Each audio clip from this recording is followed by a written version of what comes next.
Haleluya, Shalom Jemaat GPD Maranatha yang dikasihi Tuhan. Pertama-tama saya ingin menyapa kita semua yang mungkin berada di rumah bersama dengan keluarga, atau yang mungkin berada di dalam kamar, ataupun yang berada di rumah sakit sekalipun. Saya mau mengucapkan welcome, selamat datang, selamat kembali bergabung di ibadah bersama-sama dengan kita. Saya percaya hari ini saudara akan kembali menerima kekuatan yang baru melalui firman Tuhan. Saya juga mau menyapa buat Anda yang mungkin bukan jemaat gereja di tempat ini, ataupun mungkin Anda yang belum pernah bergereja sama sekali. Saya juga mau mengucapkan welcome, selamat datang di channel GPD Maranatha Medan.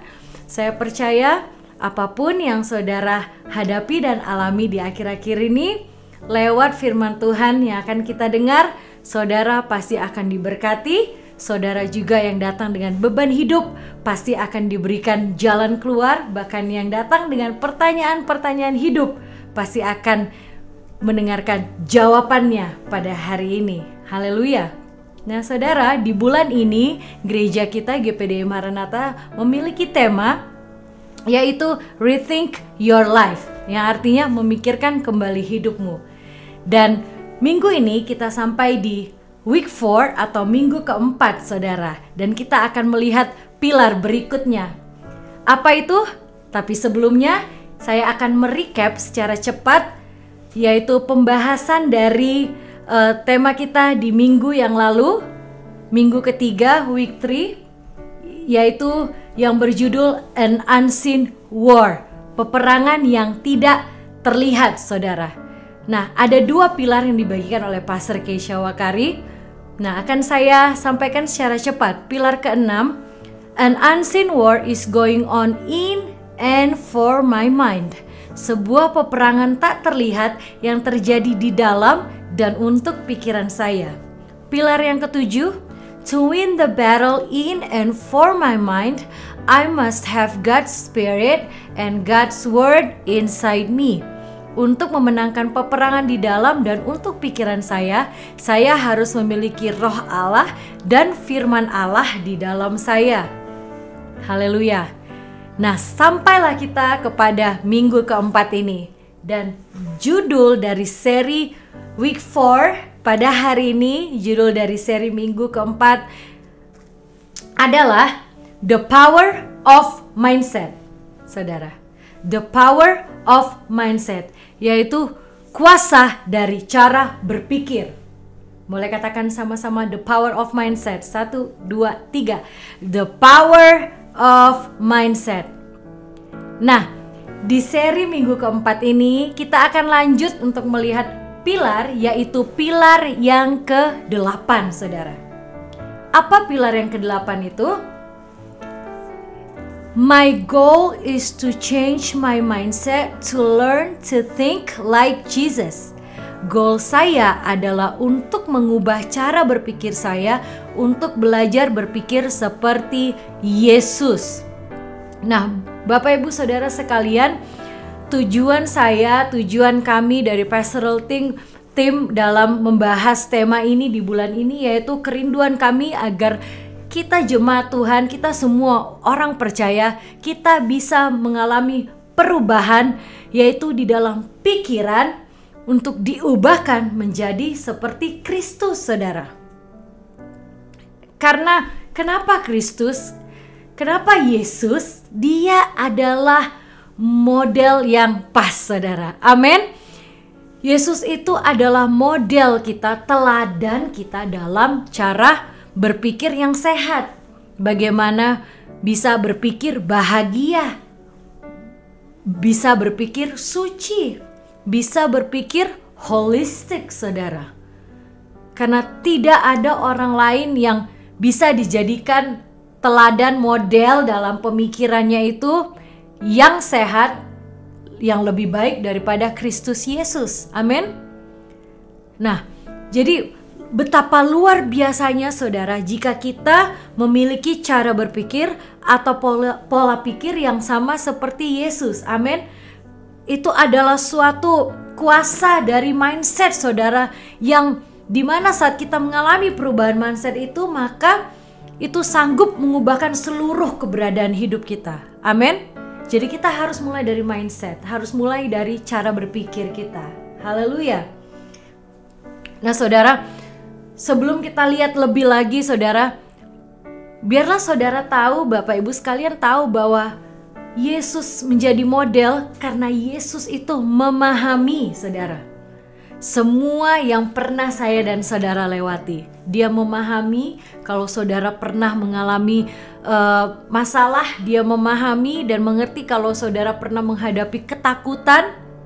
Dia pernah mengalami saat saudara mengalami penderitaan, mengalami sakit penyakit tuh saudara. Dia tahu semuanya saudara, pernah mengalami kegalauan, kebingungan saudara.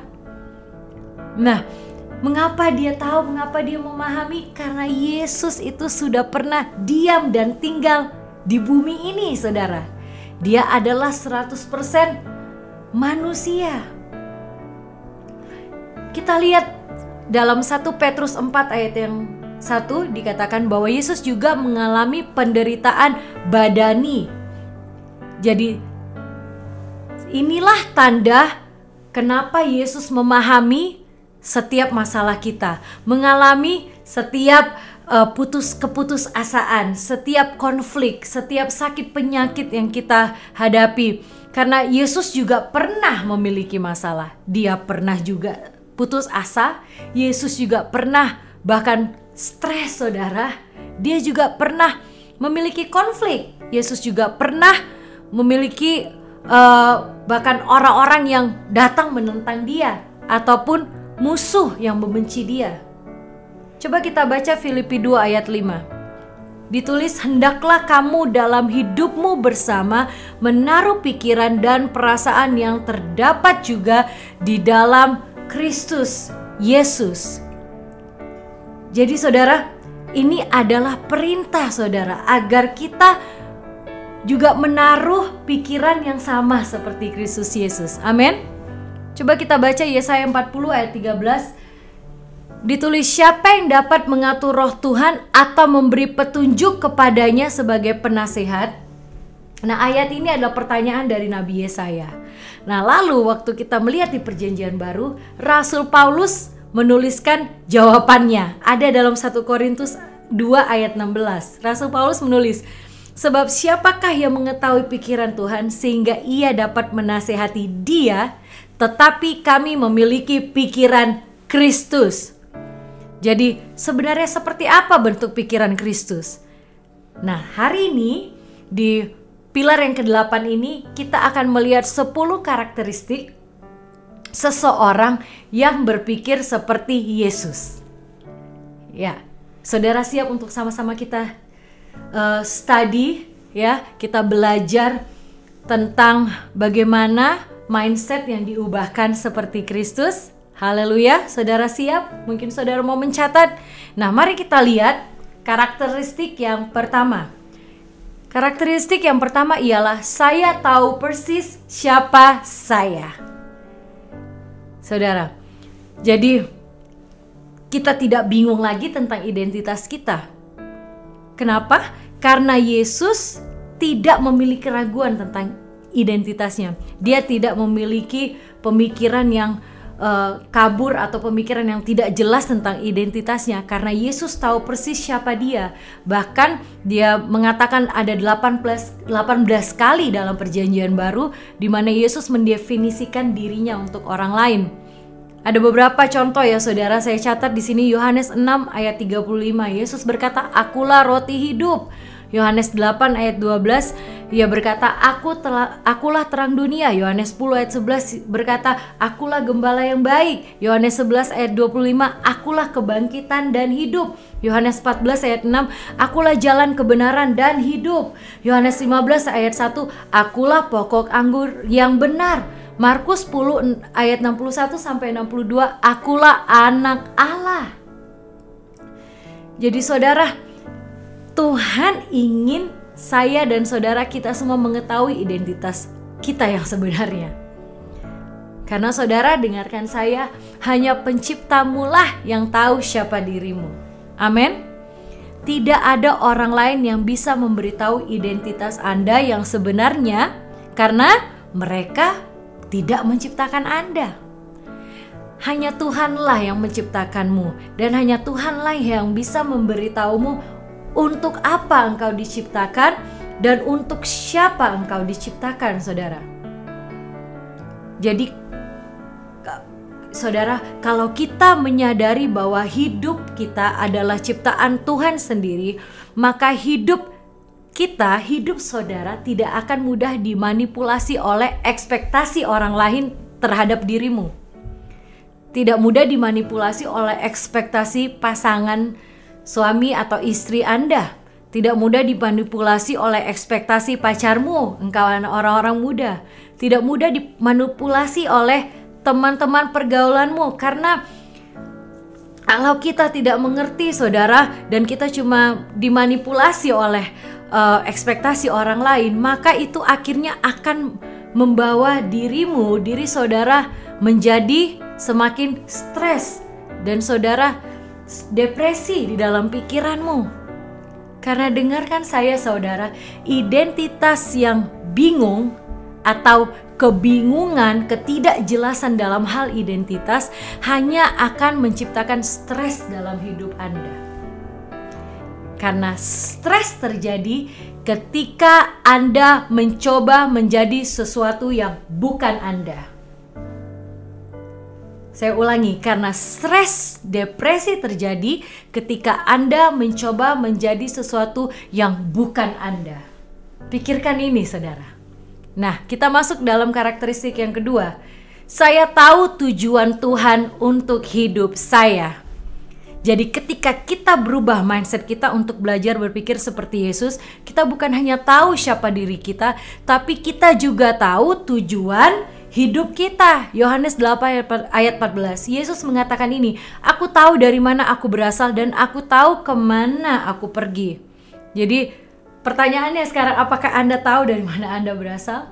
Apakah Anda tahu kemana Anda akan pergi? Karena ini adalah suatu kisah nyata, fakta, saudara. Dituliskan dalam Alkitab cerita Yesus pada waktu dia berusia 12 tahun. Dia sudah tahu tujuan hidupnya. Coba kita lihat ceritanya, saudara. Saudara tahu ya, pada usia 12 dia dibawa ke bait suci oleh orang tuanya Maria dan Yusuf. Lalu dia ketinggalan di sana. Orang tuanya sudah kembali ke kampung dan orang tuanya menyadari bahwa Yesus tidak bersama-sama dengan mereka. Sehingga orang tuanya kembali lagi ke bait suci, dan waktu mereka tiba di bait suci, mereka melihat Yesus sedang mengajar kepada para penatua tua-tua di bait suci, saudara. Dan waktu orang tuanya menghampiri Yesus, maka jawaban Yesus dalam Lukas 2 ayat 49 dikatakan, jawabnya kepada mereka, mengapa kamu mencari aku? Tidakkah kamu tahu bahwa aku harus berada di dalam rumah Bapakku? Dalam terjemahan Inggris dikatakan, I am doing my father's business, saudara ya. Di sini kita lihat Yesus sudah tahu tujuannya pada saat dia berumur 12 tahun. Dia juga tahu bagaimana tujuan akhir hidupnya, saudara. Karena dia datang ke dunia ini untuk menebus kita, saya dan saudara, dan harus melewati kematian. Yohanes 12 ayat 27, sekarang jiwaku terharu dan apakah yang akan kukatakan, Bapa, selamatkanlah aku dari saat ini. Tidak, sebab untuk itulah aku datang ke dalam saat ini. Jadi Yesus tahu siapa dia dan dia tahu tujuan hidupnya. Yesus tidak mundur dari tujuan hidupnya. Jadi saat ini karakter kita, saat mindset kita sudah diubahkan, yaitu kita tahu pasti tujuan Tuhan dalam hidup kita. Amin. Pikirkan ini, saudara. Haleluya. Apa tujuan Tuhan dalam hidupmu? Kita masuk dalam karakteristik yang ketiga, yaitu saya selalu sadar bahwa Tuhan menyertai saya. Katakan amin. Nah, ketika saudara memiliki mindset seperti Kristus, saudara akan selalu sadar bahwa Tuhan itu menyertai kehidupanmu. Jadi kita pertama bukan hanya tahu siapa kita kita juga bukan hanya tahu tujuan Tuhan dalam hidup kita, tetapi juga kita selalu sadar bahwa Tuhan menyertai kita, saudara. Yohanes 16 ayat 32. Yesus berkata, namun aku tidak seorang diri sebab Bapa menyertai aku. Yesus berkata, aku tidak sendirian, saya tahu Bapa selalu bersama saya. Jadi Yesus selalu sadar adanya penjagaan, adanya penyertaan Tuhan yang selalu konstan, saudara ya. Nah, saya mau katakan, saudara, penangkal terbesar dalam kesepian ialah berpikir seperti Kristus. Ya, the greatest antidote for loneliness is to think like Jesus, to think like Christ. Amen. To have the mind of Christ. Ya, penangkal terbesar yaitu kesendirian kita, yaitu memiliki pikiran seperti Kristus. Jadi, jika Anda mungkin saat ini sering merasa kesepian, masih sering merasa sendirian, saudara, mungkin karena kita belum menghidupkan atau kita belum mengubah mindset kita untuk memiliki pikiran Kristus. Nah, sekarang pertanyaannya, bagaimana untuk kita bisa selalu sadar akan adanya penyertaan Tuhan yang konstan? Bagaimana kita bisa tahu adanya penyertaan Tuhan dalam hidup saya, ya? Mungkin pertanyaan kita. Jawabannya adalah melalui doa. Kenapa doa, saudara? Karena kita lihat coba dalam Lukas 5 ayat 16. Lukas 5 ayat 16. Yesus sering menyelinap pergi sendirian sehingga ia bisa berdoa. Saya ulangi, Yesus sering menyelinap pergi sendirian sehingga ia bisa berdoa. Jadi Yesus menjadikan doa sebagai kebiasaannya sehari-hari. Jadi inilah alasan mengapa Yesus tahu Bapa ada selalu bersama dengan dia, karena Yesus selalu bercakap-cakap, berbicara kepada Allah Bapa. Terjemahan Inggris dikatakan, but Jesus often withdrew to lonely places and prayed. Coba saudara garis bawahi kata sering atau kata often, saudara. Jadi Yesus sering menyelinap pergi sendirian itu untuk berdoa. Itu berarti dia bukan menyelinap hanya sekali seumur hidup, saudara, atau dia menyelinap sekali-sekali saja. No, saudara, bukan. Dia menyelinap karena ini adalah habitnya, saudara. Ini adalah sesuatu yang dilakukan memang terus-menerus berulang-ulang. Ini adalah kebiasaan Yesus. Kehidupan doa adalah kebiasaan Yesus. Saudara, itulah sebabnya Yesus selalu sadar akan kehadiran Tuhan yang menyertai kehidupannya. Karena Yesus hidup di hadirat Allah, saudara ya. Saudara tahu berarti Yesus hidup bersama-sama dengan Allah. Of course dia tahu Allah bersama dengan dia. Dia selalu terhubung dengan Tuhan. Tidak peduli seberapa sibuknya dia tetap berada di jalur di mana dia harus selalu dekat dengan Bapa. Caranya dengan dia meluangkan waktu untuk pergi sendirian dan berdoa. Nah, seringkali ya saudara, kalau kita di kehidupan sehari-hari kita lihat orang-orang banyak menyelinap pergi keluar sendirian, jarang kita dengar mau berdoa ya. Keseringan karena dia ngantuk, pengen tidur ya saudara, dia sudah letih, dia pengen pulang. Ada yang menyelinap keluar karena dia harus mungkin menerima telepon, saudara ya. Ada juga yang pergi menyelinap sendirian, bahkan melakukan hal-hal yang tidak menyenangkan Tuhan, saudara. Hal-hal yang tidak berkenan di mata Tuhan, saudara. Ada, saudara. Tapi kalau model teladan kita adalah Yesus, maka kita harus selalu memiliki juga kebiasaan doa, sehingga kita tahu Yesus selalu ada beserta dengan kita. Amin. Nah, sekarang karakteristik keempat dari seseorang yang mau diubahkan mindsetnya. Yang keempat, saya bergantung pada kekuatan Tuhan, bukan pada kekuatan saya sendiri. Nah, ketika saya memiliki mindset yang diubahkan seperti pikiran Kristus, saya bergantung pada kuasa Allah dan bukan kepada diri saya sendiri. Saudara boleh ucapkan ini bersama-sama ya. 1, 2, 3. Ketika saya memiliki mindset yang diubahkan seperti pikiran Kristus, saya bergantung pada kuasa Allah dan bukan kepada diri saya sendiri. Amin. Yohanes 5 ayat 19 dikatakan, maka Yesus menjawab mereka katanya, aku berkata kepadamu, sesungguhnya anak tidak dapat mengerjakan sesuatu dari dirinya sendiri jikalau tidak ia melihat Bapa mengerjakannya. Sebab apa yang dikerjakan Bapa itu juga yang dikerjakan anak. Di sini Yesus berkata, saya tidak melakukan apapun berdasarkan kekuatan saya sendiri atau kemauan saya sendiri atau atas keinginan saya sendiri atau atas inisiatif saya sendiri, tapi saya melakukan berdasarkan apa yang Tuhan ingin saya lakukan. Jadi saya hanya menunggu Bapa memberitahukannya kepada saya. Saudara, pertanyaannya, apa yang terjadi jika Anda melakukan semuanya dengan kekuatan Anda sendiri? Jawabannya, Anda akan menjadi lelah. Ya. Anda akan menjadi lelah, letih, bahkan Anda bisa mengalami merasakannya setiap waktu kelelahan itu, saudara. Jadi alasan kenapa Anda lelah, letih setiap waktu karena Anda mencoba melakukan segalanya dengan kekuatan Anda sendiri. Saudara, energi manusia, tenaga manusia ini bisa habis, saudara. Setuju? Energi tenaga manusia ini kita bisa terbatas, saudara. Oleh sebab itu, saudara, kita harus selalu bergantung pada kekuatan siapa?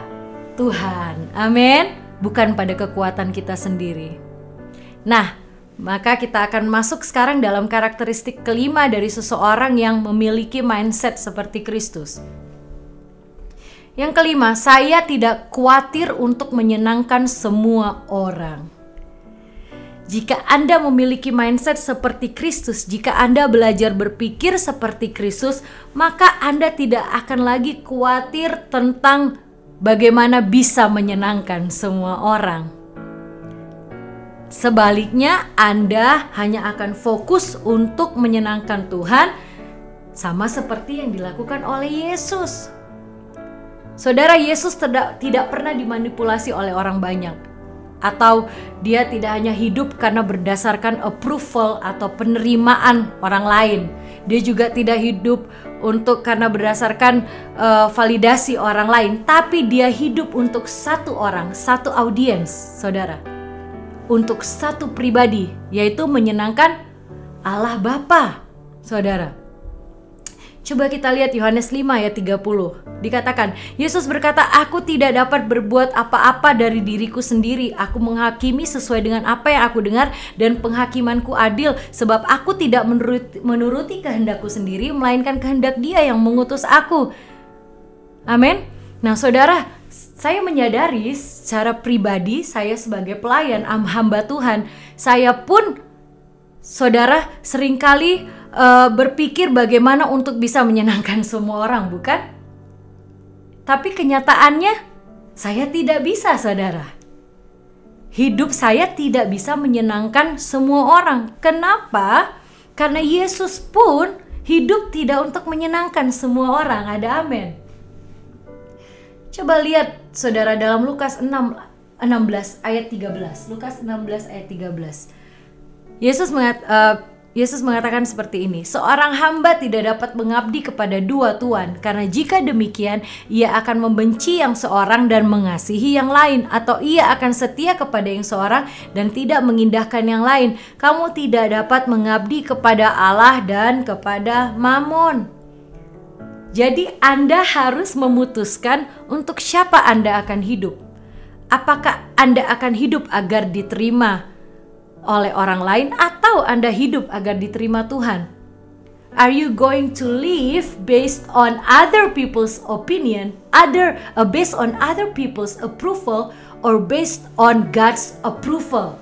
Saudara, apakah Anda mau hidup berdasarkan penerimaan dari orang lain atau penerimaan dari Tuhan, saudara? Pikirkan ini, saudara, karena ketika kita memiliki pikiran Kristus, maka kita tahu kita tidak bisa menyenangkan semua orang dan kita secure dengan itu. Kita merasa aman dengan itu. Amin, saudara. Kita tidak lagi mencari validasi atau approval, penerimaan dari orang lain. Karena dengarkan ini, saudara, ketika Anda selalu mencari validasi dari orang lain, itu berarti Anda tidak menyadari siapa diri Anda, tidak menyadari apa yang Tuhan buat untuk Anda, dan tidak menyadari bahwa Tuhan selalu bersama dengan Anda. Jadi saudara, jangan khawatir, amin. Jangan khawatir untuk saudara mau menyenangkan semua orang. Kejarlah hanya Yesus saja, senangkan hanya Yesus saja. Maka Anda akan benar-benar mengerti rencana besarnya dalam hidupmu. Amin.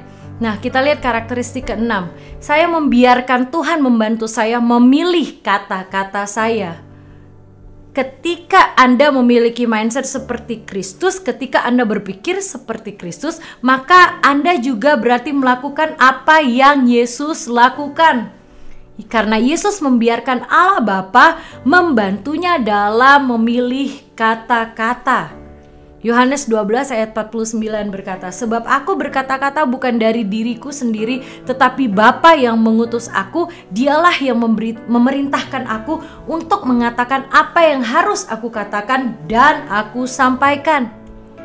Jadi di sini Yesus bilang, saya tidak berbicara tanpa berpikir dulu. Saya tidak hanya membiarkan mulut saya mengucapkan kata-kata yang cuma seenaknya saja. Namun kata Yesus, saya meminta Allah Bapa Tuhan membantu saya mengucapkan kata-kata yang tepat. Bapak Ibu Saudara, apakah Anda melakukan seperti yang Yesus lakukan? Apakah Anda sudah meminta kepada Tuhan untuk membantu Anda untuk mengatur setiap kata-kata yang keluar dari mulut saudara? Nah, sekarang saudara, bagaimana menurut saudara? Apakah kita saat kita membiarkan Tuhan mengatur, memilihkan kata-katanya kepada kita, apakah hidup kita akan lebih bahagia? Jawabannya ya sudah pasti, saudara. Kita akan lebih bahagia. Amin.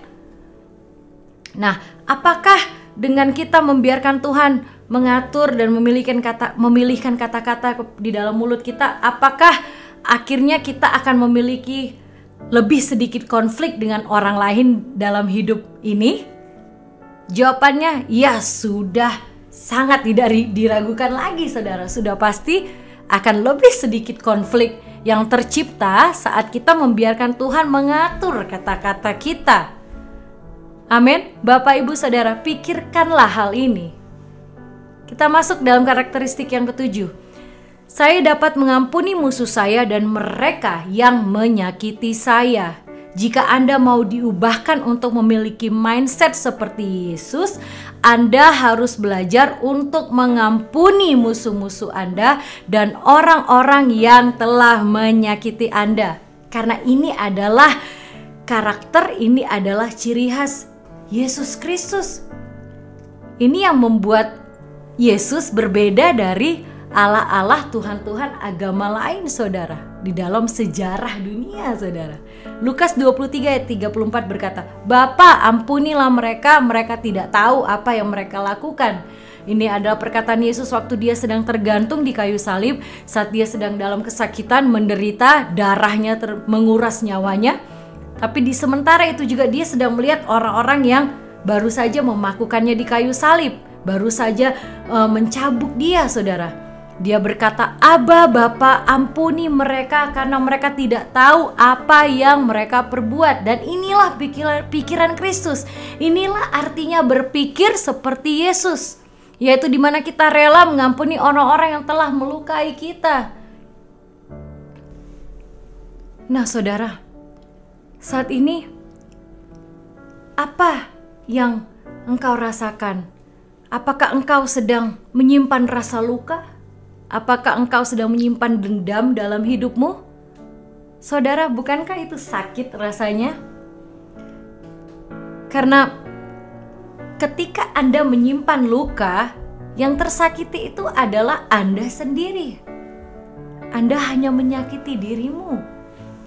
Oleh sebab itu, Anda perlu mengampuni orang-orang itu bukan karena mereka pantas mendapatkannya, karena mereka tidak pantas sebenarnya. Namun, Anda sendiri pun sebenarnya tidak pantas menerima pengampunan dari Tuhan Yesus.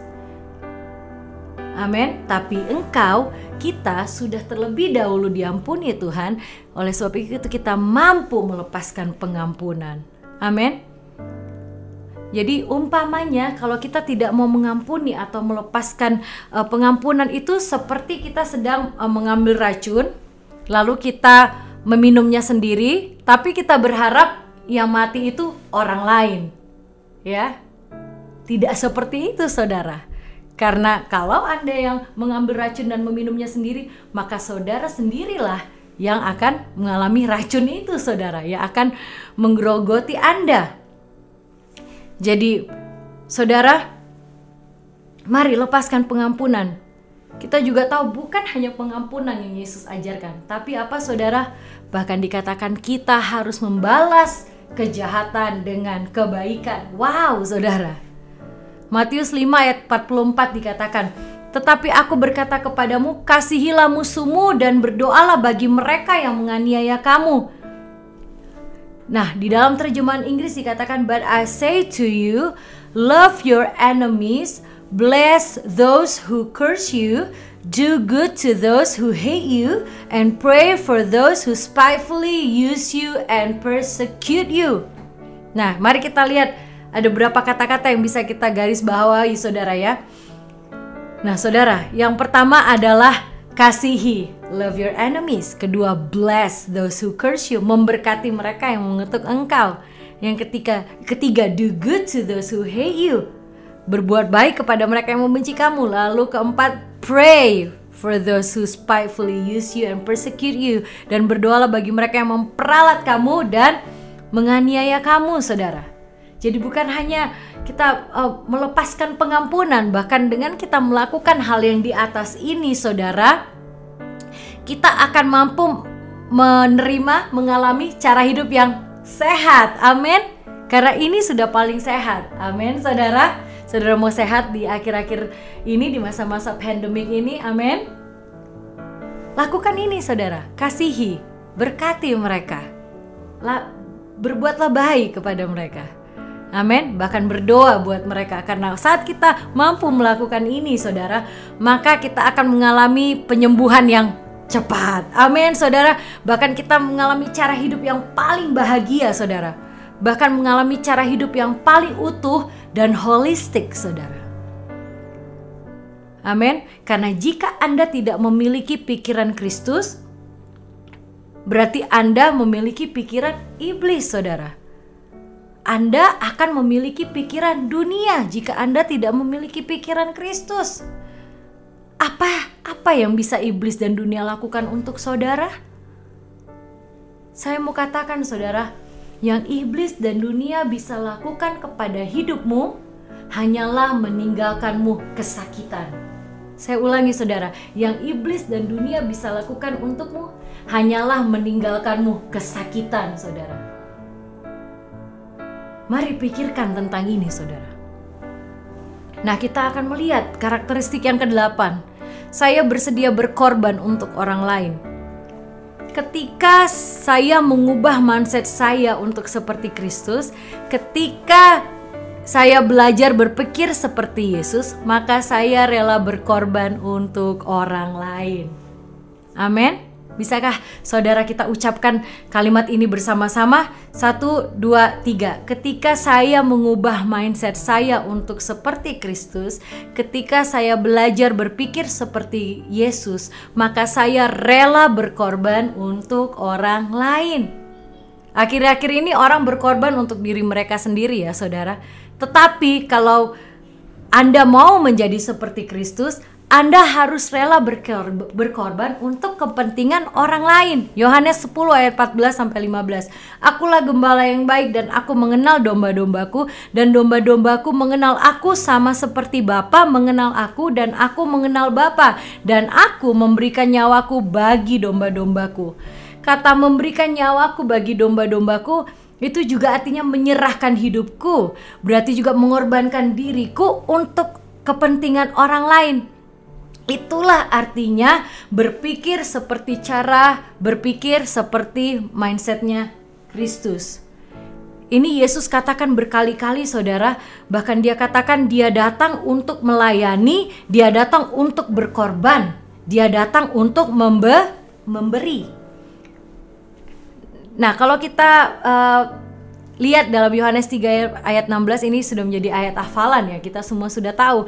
Tapi bagaimana dengan 1 Yohanes 3 ayat 16? Ya saudara, penulisnya sama, yaitu Rasul Yohanes ya saudara.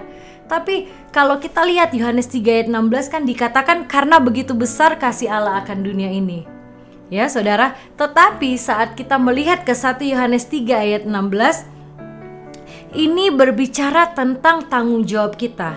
Ini Yohanes sedang mengatakan bagaimana kita bisa mengikuti teladan memiliki cinta yang sejati. Coba kita baca 1 Yohanes 3 ayat 16. Demikianlah kita ketahui kasih Kristus, yaitu bahwa ia telah menyerahkan nyawanya untuk kita. Jadi kita pun wajib menyerahkan nyawa kita untuk saudara-saudara kita. Bapak, Ibu, Saudara terkasih, Yesus menyerahkan nyawanya untuk kita, untuk saya dan saudara. Maka kita juga harus mampu menyerahkan hidup kita satu sama lainnya. Amin. Nah, karakteristik yang ke-9, saya ingin melakukan kehendak Tuhan, bukan kehendak saya. Saya ingin melakukan kehendak Tuhan, bukan kehendak saya. Nah, karakteristik ke-9 dari seseorang yang memiliki mindset seperti Yesus adalah ketika kita mau melakukan kehendak Tuhan, bukan lagi kehendak kita, saudara. Amin. Jadi Yesus bahkan mengatakan ini berulang-ulang ya, bahwa dia hidup di dunia ini untuk melakukan kehendak Bapa. Coba kita lihat Yohanes 6 ayat 38. Yesus katakan, sebab aku telah turun dari sorga bukan untuk melakukan kehendakku, tetapi untuk melakukan kehendak Dia yang telah mengutus aku. Nah, saudara, seringkali hari-hari ini kalau kita melihat ya saudara, orang hanya sibuk memikirkan tentang hidupnya ya saudara, tentang saya, tentang aku, me ya saudara. Jadi mereka hanya mau melakukan apa yang menguntungkan, apa yang enak untuk hanya dirinya sendiri.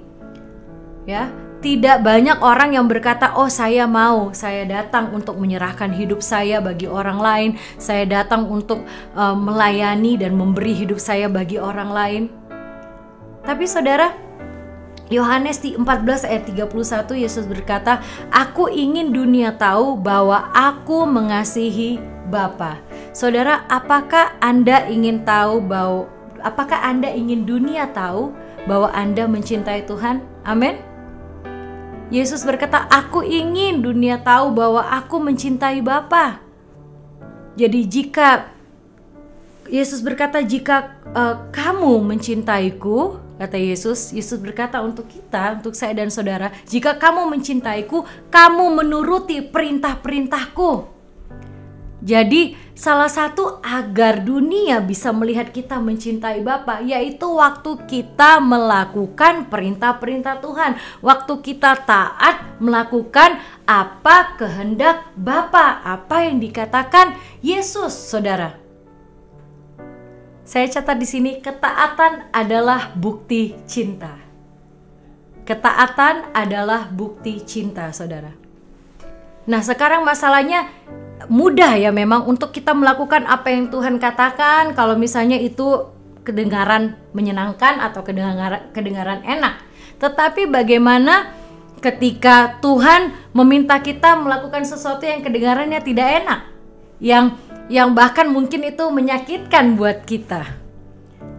Tapi saudara, berpikir seperti Yesus itu berarti kita harus memiliki keinginan, saudara ya. Kita harus memiliki kemauan untuk melakukan kehendak Allah despite, di samping apapun yang kita dengar Bapa suruh kita lakukan, despite apa perintah yang Tuhan berikan, saudara, despite apakah itu enak atau nggak enak, saudara, apakah itu menyakitkan, despite if it's painful, apakah if it's hard, saudara, apakah itu sulit, atau if it seems impossible, saudara, ya, tampaknya mustahil, kita harus selalu mau melakukan kehendak Bapa.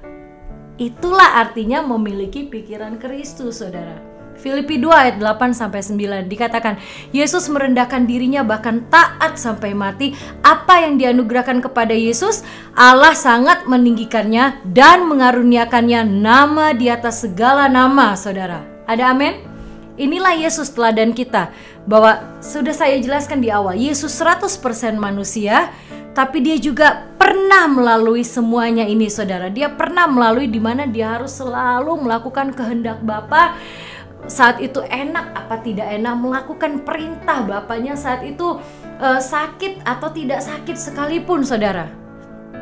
Jadi saat kita merendahkan hidup kita seperti Yesus merendahkan hidupnya untuk melakukan perintah-perintah Bapa, untuk menjalankan kehendak Bapa, jadi kita merendahkan hidup kita untuk kita bisa tetap kuat, tetap maju menjalankan kehendak Bapa sampai akhir hidup kita.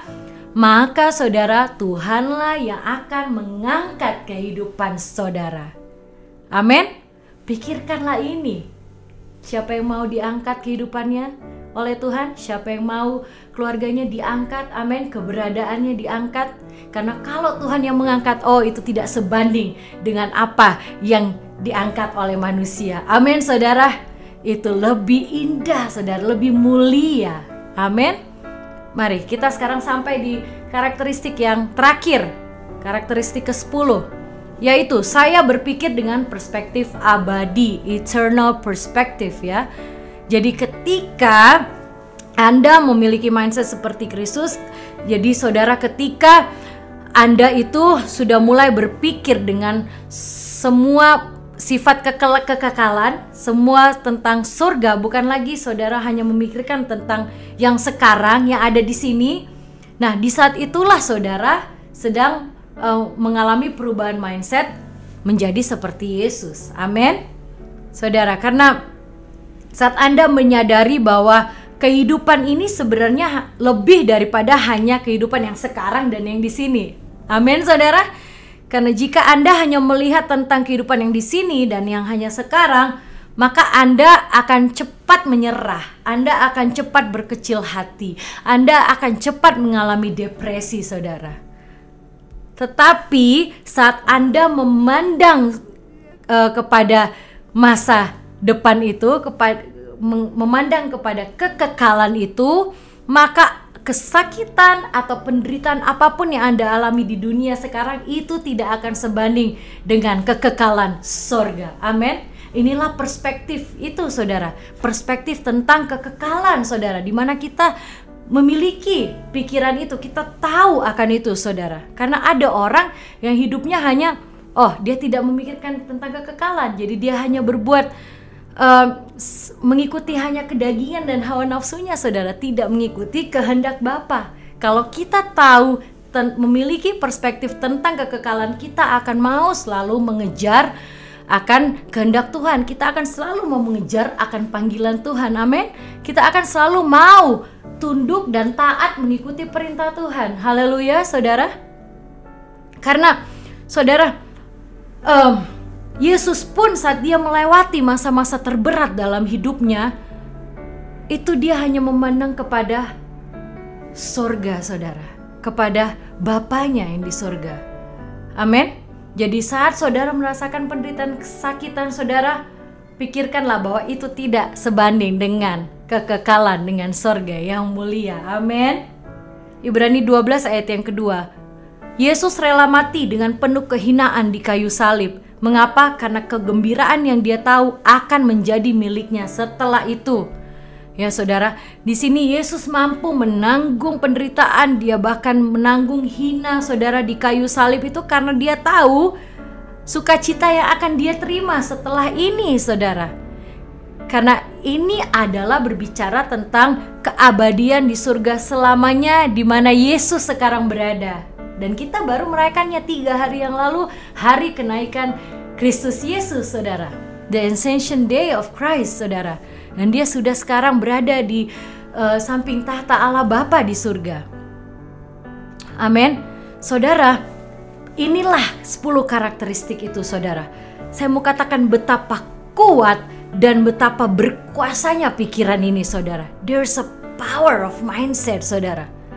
Jadi goal kita di pilar ke-8 ini, tujuan utama yang harus kita raih adalah kita mau memiliki mindset, memiliki cara berpikir seperti Kristus, saudara. Amin.